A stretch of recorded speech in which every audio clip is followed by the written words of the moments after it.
newspapers were banging with all these stories. You got hold up the back of the Post there. I mean, I can't believe the Mets have really been active the last 48 hours. Wow. Fastball Freddy is headed to the NL East, traded to the New York Mets in exchange for 2 top 50 prospects. 1 year of Freddy. So what did the Brewers receive? They got Jet Williams and Brandon Sproat. And for the people who are down in the weeds of the minors and ranked prospects, etc., they score this as a win for both sides. We have our thoughts. But first of all, this is, I mean, show the back of the Post. There it is. Back of the Post. Like, Freddie Set Go, we just showed that. And then this other story, right? The Saved by the So we'll talk about the Yankees and this kind of tit for tat they're playing with the Mets here in a moment. First, give me your gut shot reaction to this trade with Milwaukee. When I first saw it, I thought they gave up, by giving up Acuna, I think they gave up a lot. I think this kid's going to be a star player. That was the other deal, Acuna. You're talking about the Met deal. Yeah, the Mets Freddy Peralta deal. Yeah, they sent Jet Williams and Brandon Sproat. Oh, what am I thinking about? Okay, Jet Williams. You're thinking about the Lou Bob trade. The Louis Robert. Yeah. Yeah. That was, anyway. So we'll come back. So let me reset. Okay. So Freddy Peralta, I think the Mets did an amazing job getting him because they needed him. Yeah.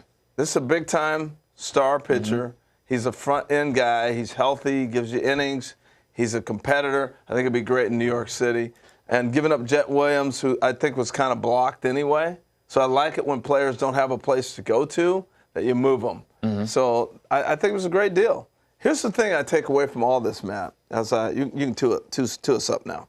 So here's the thing I take about this, is I'm looking at the trade with the Cardinals and the Red Sox. I love that camera shot. He just called for it. Yeah.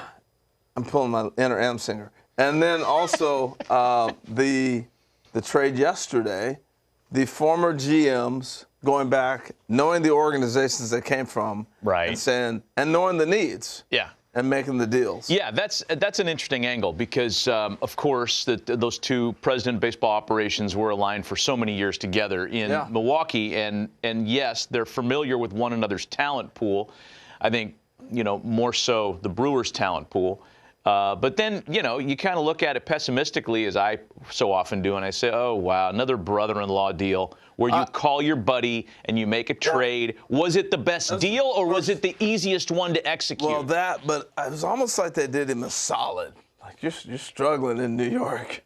You need this deal. Yeah, I don't know if anybody's looking at it that way, but I could see how maybe from the outside you might think that. Yeah. Here's one of the things that I take away from it. First of all, does Freddie get the ball on opening day? That's a question for you. Yeah. I think they'd love to have McClain have the ball, but I think Freddie gets it. I think there's a pretty good chance he gets the ball, too. I mean, look, these other guys have been there longer. Nolan McClain's the homegrown kid, and he was so good when he came up last year. But, yeah, I think I want the guy with the longer tooth. I want Freddie getting the ball against Paul Skeens on opening day. Yeah. It's a sexy opening day matchup all of a sudden, right? Absolutely. Yeah, it's 1 year of Freddy Peralta. And here's my big takeaway from this trade and the Louis Robert trade.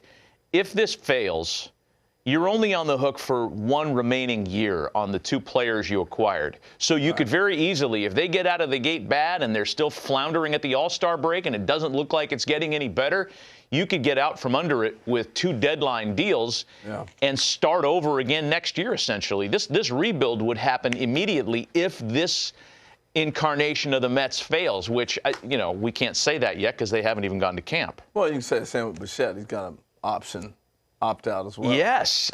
But I don't look at it from that vein. I don't think the Mets can sit there and say, hey, we can restart over. You can't. Not after not making the postseason. You get rid of 3 homegrown players. Yeah. You better have a club that is taking me to the playoffs. Well, I think last year's team is better than this year's right now. Oh, really? Yeah. So you like the Mets with Alonso, McNeil, Nimmo more than you like what they've done? Yeah, here's why. Let me explain why. I want to hear I knew what I was getting from Pete Alonso. I'm going to get my 30 and 100. He's playing 159 games, 160 games. He's playing every day. Mm-hmm. At first base right now, I don't know what we're going to get. Can they even play first base? All right, that's one. Let's go to third base. Love Bichette. We know he's going to hit. Never played third in his life. So we're going to figure that out in the big leagues? when I knew what I was getting before. All right? Now let's continue to make the other moves. Nimmo, gone. Important guy. Important guy. Yeah. All right, let's look at the additions, though. So now I bring in Marcus Semien. I like that. He struggled last year. Is he going to turn this thing around? It's a question mark. I got a lot of what ifs. I think he will, but it's a what if. All right? Now I know I have Lindor at short. I don't have protection for Pete Alonso that I know of from Pete Alonso for Soto. Right. My bullpen closer, I knew what I was getting from Diaz. I'm not sure how Devin Williams is going to pitch in New York. We saw that last year. I just think they got so many what ifs. Yeah, it's fair. There's a lot of what ifs. Usually we look at a subtractions and an additions column for a team, and we can say, yes, I very much like the additions better. That's usually the way it goes. But at the very least, it's an argument here. I think you make a pretty good point. That's a hot take. Yeah, it's kind of a hot take, but it's not entirely off base.